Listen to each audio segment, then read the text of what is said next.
Hi everybody, this is going to be chapter 19 and we're halfway through the book nearly. The bus changes everything for me. Maybe it does for Lily too. The line between the theoretical, and that's theory-wise, not in the theatre, theoretical threats, and the physical reality has been breached, and it radicalizes us in a way. We walk through town with a dual sense of predator and prey, a simultaneous notion of we are not going to take this anymore, and how much of this can we take? Well, Fiona at lunch, we tell Fiona at lunch, sorry darlings, and we expect the bus to be news. Not national news, of course, but local news. Twitter news. We search social media of pictures and reports, or at least broadcasts from Bus Éireann. So that is the Irish bus firm. About to disrupt service. It was a busy bus after all. At least 50 people must have had their morning commute disturbed, and that's not even to mention the people who must have noticed the bus with no door on it.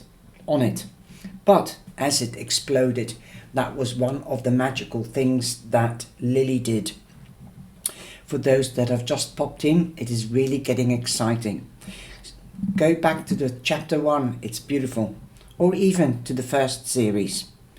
But it might as well have never happened. It might as well have been in our heads. Maeve, Lily prods. I'm thinking of a number. I don't know if I have time for that right now. No, go on, try. And I try. I clear my head. I sit in the blackness and wait for colour. But the colours don't come. There's just a fog, so I think that meant to be fog. A mist, there you go, and spelled it wrongly. A mist between myself and my own power. It's gone, I said at last, opening my eyes in terror. How did you know? I was trying to tell you. The waviness is gone. I think that's what magic is, you know. I think that's how I see it. I'm struck with terrible panic and feeling of being preyed again and pray again. No, I tell her. No, hold my hand. Lily hesitates. We are in school. I'm too frightened to care. Hold it. Look at the light bulb. Fiona bites her lip. Maeve, I don't know. I hold on to Lily's hand and I focus my attention on the strip lights in the canteen. The one that flickers and buzz when you turn them on. Come on. I try and burrow into the energy again. And although I can just about glimpse the edges of it when I'm holding her hand, I can't reach out to it with my mind the same way I could at the Clarendon. Nothing happens except the feeling of spark brewing in Lily's palm. I let it drop. It's gone. I realize it's all gone. The moment I say it, I know that it's absolutely true, that there is a cavernous feeling, a coniferous feeling at the root of myself, an emptying echo that keeps repeating and repeating. How long has it been there? I haven't tried to use my magic for days, not since I got the flu and was too exhausted to do anything. I retrace my steps. When was the last time I used my magic? Devil worshipping tramp, I looked into the mind of the girl who had been brainwashed by the children. Did I infect myself just by reading her? Well, we need Nuala, I say. Nuala is the owner of the New Age shop. At that moment I get a message from Rue, my first in 2 days. Back, with exclamation marks. Pick you and the girls up after school.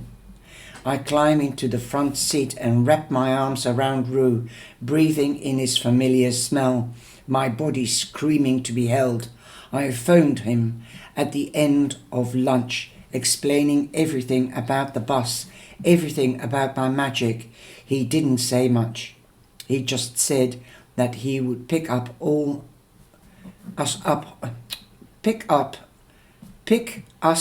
up at after school, and we would figure it out together.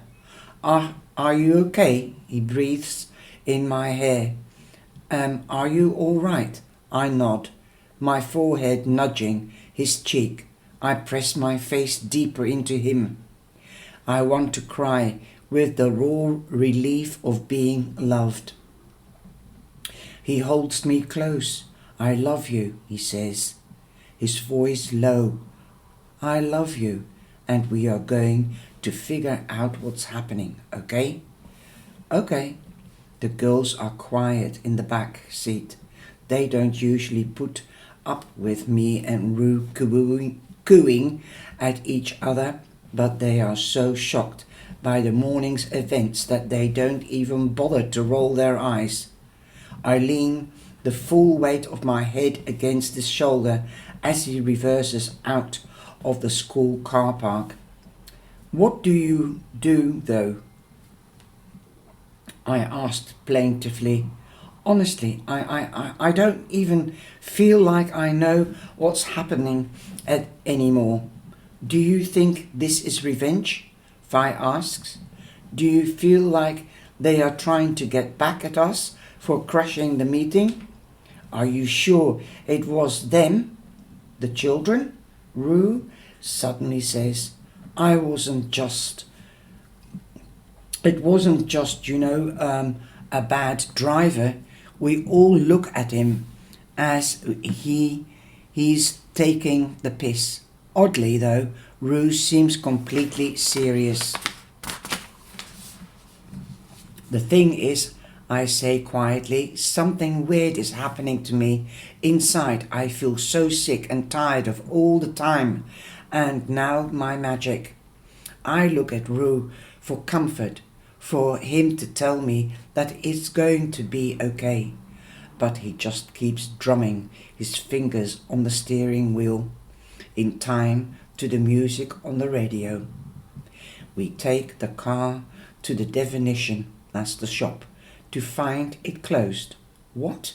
Fiona says, peering through the windows. But it's not even 5. That's strange. Nuala closes at 6 p.m. every day, even Sunday. I wonder if this is anything to do with the woman she was with the other evening, and decided that I don't have time to wonder anymore.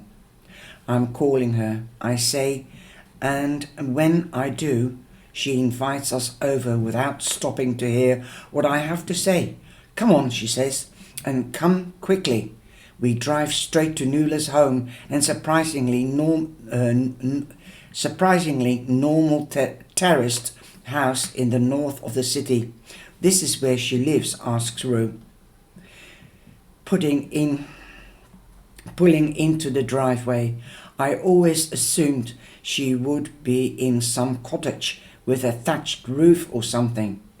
I've only been to Nuala's once before. She invited me over to learn about gardening, insisting that if I grew my own herbs as well, it would make all the difference to my magic.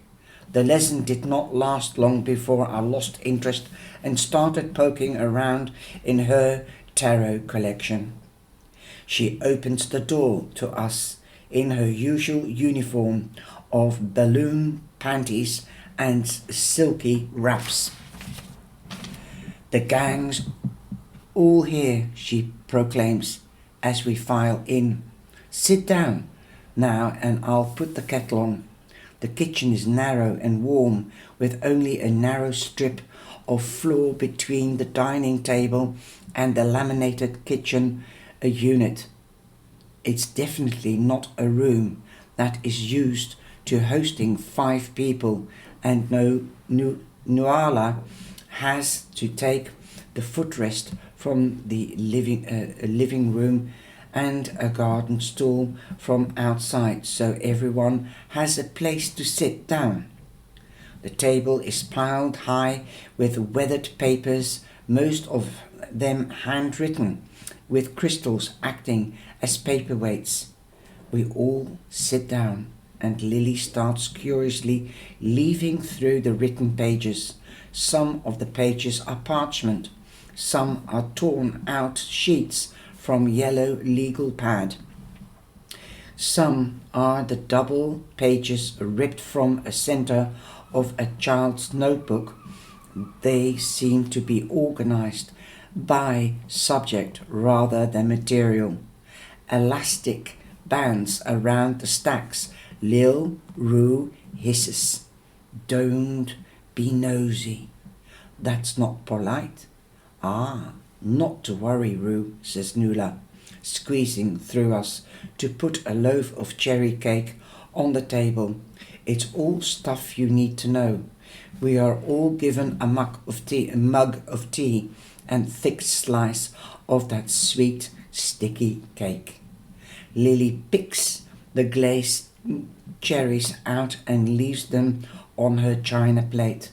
Nuala takes a long look at me. You've been bound, she says. Lily saved you. How can you tell? There is a little glow, a little hint of someone else's magic changes the color on you. I want to ask more about the colors. I've grown to so used to viewing such white palette in my brain that I'm hungry to see them again.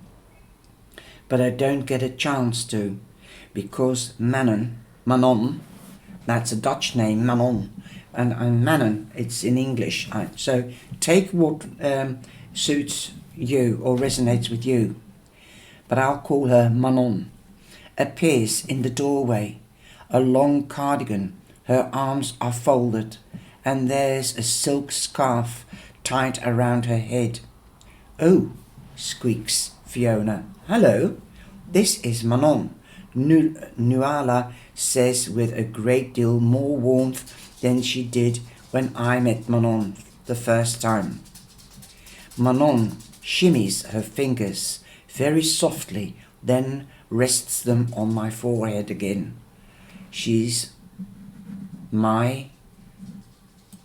I'm her daughter, Manon finishes.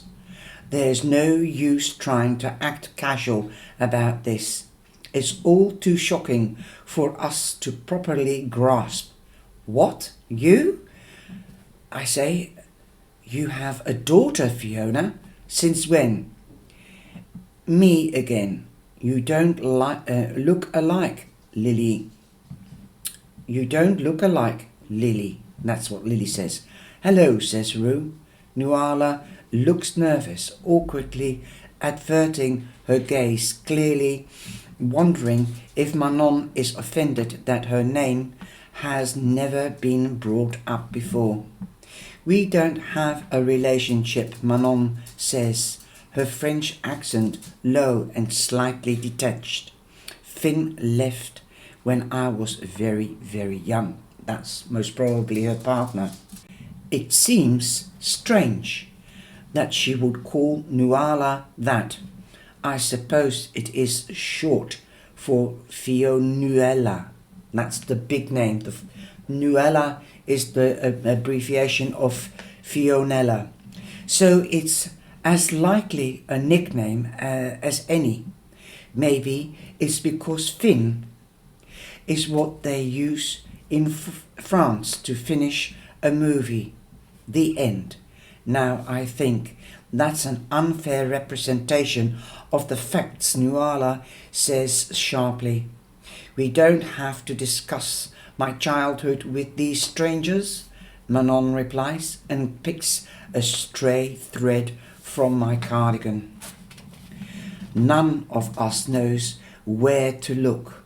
There are simply too many questions, too many relationships and not enough kitchen to hold them all. I call Manon because she's an expert, Nuala says finally. What's been happening in Kilbeg is not normal, and it isn't something that will heal itself. We've been going through my archives to see what we can find. She waves her hands at the stack of papers secured with elastic bands. Her archives, evidently. Nuala sits down, places her hands on the archives and closes her eyes. When poor Heaven passed away, she says, I chucked school and I went travelling. I've waitressed in every tourist trap in Europe, worked on every cruise ship between here and the South Pacific. I didn't know anything about magic up until that point. It was always her thing, and you know, with sisters you always think that if they get to something first, you are there, not allowed to be interested in it. So you're not allowed to be interested in it, sorry. She opens her eyes to meet mine. I wanted to understand what she did, how she did it, how she was able. I had found her drawings of the housekeeper and she had tried to tell me about being a sensitive, but I was 15. Nuala looks at us as though she is asking for forgiveness. I didn't know what she was on about. I didn't understand what she was willing to do to get rid of her father, or of our father, all to protect me and our mother. So rightly or wrongly, I've dedicated my life to this. This is what you are looking at. My loves, my entire life. Manon sighs loudly, as if she had thought that Nuala's entire life should really have included more of her. She pours herself a glass of water from the tap at the sink. Each stack has a post it's stuck on top of it to categorize it as a magical subject. There's ruins and revenge, spirits, A and J, and gods, tricksters, mischief, mayhem, etc. There's a thin stack about banshees, those are sort of like evil witches, and a much thicker one simply about hares, like rabbits. I remembered the book Miss Banbury let me read and realised how many similarities there are between Nuala and Heather. Now, I can't remember who Heather is. That was one of the girls, I think. Young travellers with the interest in magic. I think it is the sister of Manon. But let's carry on with the story and then they'll most probably refresh our memories. Maeve's magic is fading, Lily volunteers. We think that the children have found a way to take it from her. At this, Manon moves from the sink towards me. She glares at Rue, who is sitting next to me, and he stands up and offers her his seat. She takes it. Sitting down, Manon lifts my hand and places her thumb firmly in the centre of my palm. Pressing down. Look at me, please, she says. I meet her eyes, her gaze fixed steadily on me. The irises are a rich, deep brown, and so dark that it takes me a second to notice that her pupils are expanding and contracting rapidly. The pools of ink are so large that they look like they are about to break free and consume her entire face. And then they suddenly become the size of pinpricks again. Yes, she says gravely, yes, she has been bound, but more than this, she has been made into the channel. Into what? You have become the channel for the well, Manon says, as if this clarifies everything. Sorry? Noella gathers up the cups on the kitchen table. Right, she says, trying to sound pragmatic as a method of masking her awkwardness. We need another pot of tea before we get into this. Maeve, do you remember when I tried to explain to you about the magic in Kilbeg, about how your sensitivity works? Okay, I've got to leave it here because the chapter is very long. So I'll see you in part 2.